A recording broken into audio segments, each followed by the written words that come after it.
Hello दोस्तों हम जो है एक सीरीज़ शुरू कर रहे हैं, मतलब कक्षा 6 मतलब क्लास 6 से लेकर के और क्लास 12 तक की जो एनसीईआरटी है, हिस्ट्री, पॉलिटी और जियोग्राफी, मतलब जितनी भी है जो मतलब जो गवर्नमेंट एग्ज़ाम्स होते हैं, जैसे यूपीएससी हो गया, एसएससी हो गया, पीसीएस का एग्ज़ाम हो गया, यूपीपीएससी हो गया, बीपीएससी हो गया, कुछ भी हो गया, तो इन सब जो एग्ज़ाम के पॉइंट ऑफ व्यू से जो एनसीईआरटी इंपॉर्टेंट होती है 6 to 12 के लिए उनके मतलब हम एक सीरीज़ चलाएंगे। तो उसमें हम सब एग्ज़ाम के पॉइंट ऑफ व्यू से 6 to 12 एनसीईआरटी जो है एक लेसन जो है पढ़ेंगे। ठीक है, तो आज मैं हिस्ट्री का क्लास 6 का पहला लेसन मतलब पढ़ा रहा हूँ।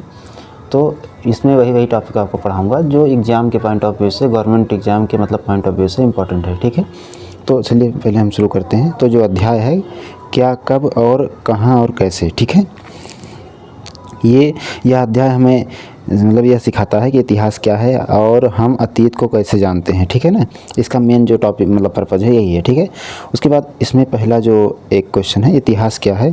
तो इतिहास का अर्थ हिस्ट्री है, अतीत का अध्ययन।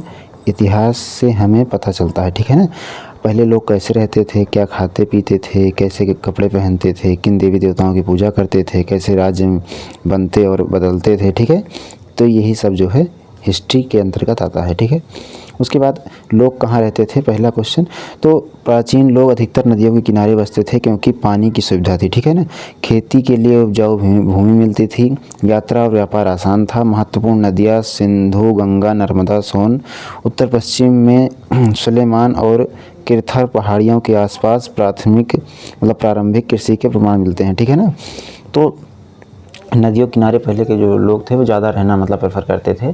कारण क्या है कि उनको कृषि के लिए भूमि मिलती थी, पानी मिलता था, ये सब जो है मिलता था। ठीक है ना, और जो सुलेमान और किरथर पहाड़ियाँ हैं इसके आसपास प्रारंभिक कृषि के प्रमाण भी मिलते हैं। ठीक है, उसके बाद लोग क्या करते थे, तो शिकार करते थे, खेती करते थे, पशुपालन भी करते थे, व्यापार भी करते थे, घर, नगर और मंदिर भी बनाते थे, अलग अलग भाषाएँ बोलते थे। ठीक है ना, और उसके बाद हम अतीत को कैसे जानते हैं। ठीक है ना, तो इतिहास जानने का मुख्य स्रोत जो है वो पांडुलिपियाँ हैं। ठीक है ना, पांडुलिपियाँ एक पत्ते पर जो मतलब पत्ते पर या उस समय एक भोजपत्र आता था, मतलब उसी पर ऐसे लिखी हुई मिलती हैं। ठीक है ना, ये हाथ से लिखी हुई पुस्तकें हैं। ठीक है, और ताड़पत्र या पेड़ों की छाल पर लिखी जाती थी जो अभिलेख। ठीक है ना, पत्थर, धातु या स्तंभ पर खुदे हुए लेख। ठीक है, प्राय राजाओं की उपलब्धियों का वर्णन। तो इन सब से हम अतीत को मतलब जान सकते हैं। ठीक है, उसके बाद जो है पुरातत्व।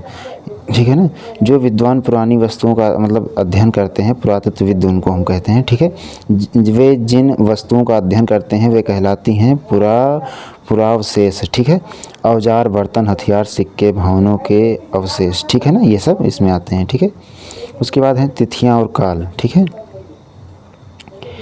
तो समझने के लिए हम जो डेट ऑफ हिस्ट्री, जो पुरानी इतिहास की चीज़ें हैं उनको समझने के लिए उनके समय को समझने के लिए हम 2 शब्दों का प्रयोग करते हैं मतलब। ठीक है, पहला है ईसा पूर्व। ठीक है ना, ईसा पूर्व क्या है, ये ईसा पूर्व जो है, या फिर इसको इंग्लिश में BCE। ठीक है ना, बिफोर कॉमन इरा। ठीक है ना, या ईसा पूर्व हिंदी में। ठीक है, और CE या कॉमन इरा या ईस्वी या सन इसको कहते हैं। ठीक है ना, तो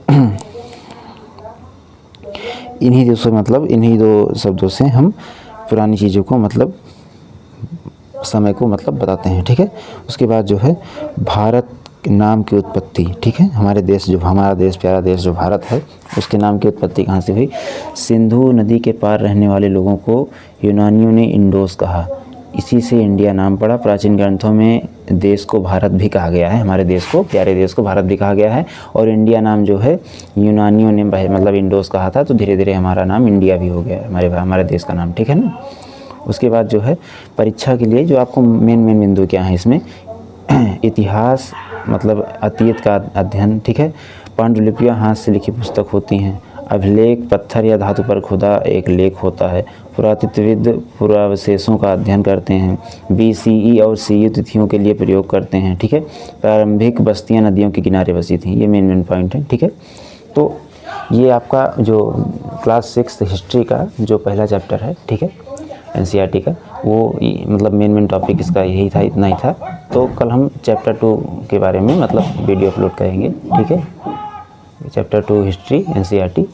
तो मैं भी मतलब नया चैनल बनाया हूँ, तो उतना मुझे काफ़ी अनुभव नहीं है कैसे वीडियो बनाना है, कैसे अपलोड करना है, ठीक है। तो और वीडियो नया बनाता हूँ, उतना मतलब मुझे अनुभव नहीं है। तो अगर मुझसे कोई गलती हो जाए या कोई मतलब आपको पढ़ाते समय थोड़ा मतलब मेरे पास तरीका कम है, तो उसके लिए मुझे क्षमा करें। और कोई आपके पास अगर सुझाव हो, कोई राय हो, तो कमेंट में अवश्य लिखें, ठीक है। और मेरा सपोर्ट करने के लिए मुझे सब्सक्राइब और लाइक करें, ठीक है। धन्यवाद।